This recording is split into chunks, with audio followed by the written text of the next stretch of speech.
So in this section on motivation and compensation, we will be talking about what do the compensation managers do to get the behavior that they want from the people.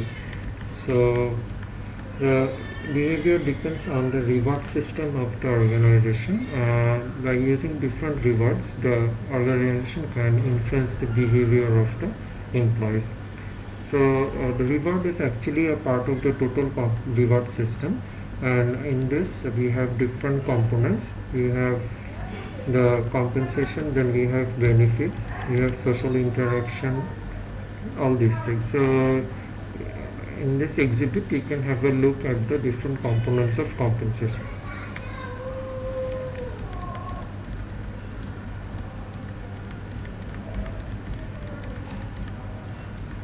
So the components of the wage are explained over here. So we have base pay. This is the basic pay that an employee receives from the organization for a particular job.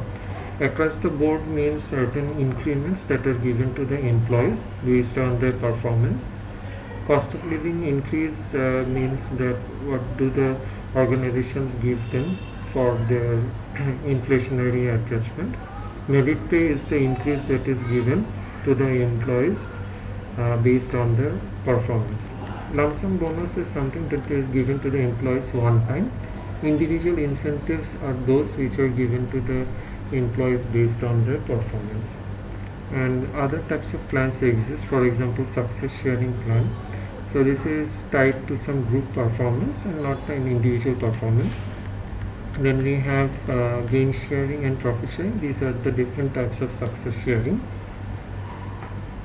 And another type of plan is the risk sharing. So in the risk sharing, the organizations give the employees certain benefits, and these are dependent on the risk of the organization's performance.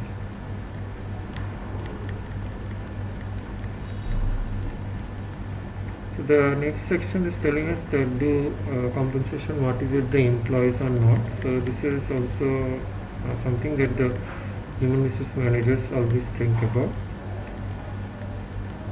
So one way of looking at it is to look at the characteristics of the people. So the people have different characteristics, like they could be materialistic, they could have low self-esteem. These are the different person characteristics, and based on that, the rewards that they prefer, that is mentioned over here. So materialistic would prefer a pay which is high. They would be concerned about the pay level. Low self-esteem employees would try to work in large organizations because they don't want to be in the spotlight. Risk takers would like to work in an organization where the pay is given based on performance. Risk averse would like to work on an organization which is based less on performance.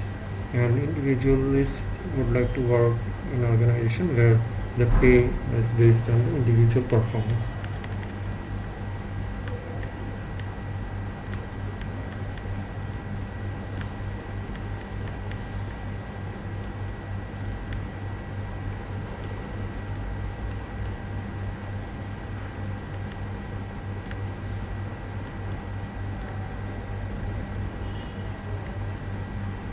So organizations use group incentives. These are given based on the group performance of the employees.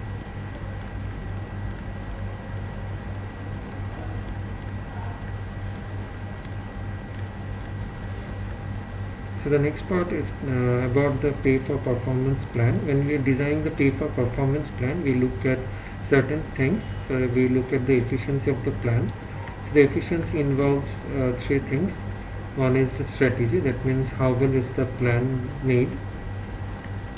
Then the structure of the organization, whether it is centralized or decentralized, and the standards that are set in the organization. That means the objectives and the measures. The next one is the equity that is necessary.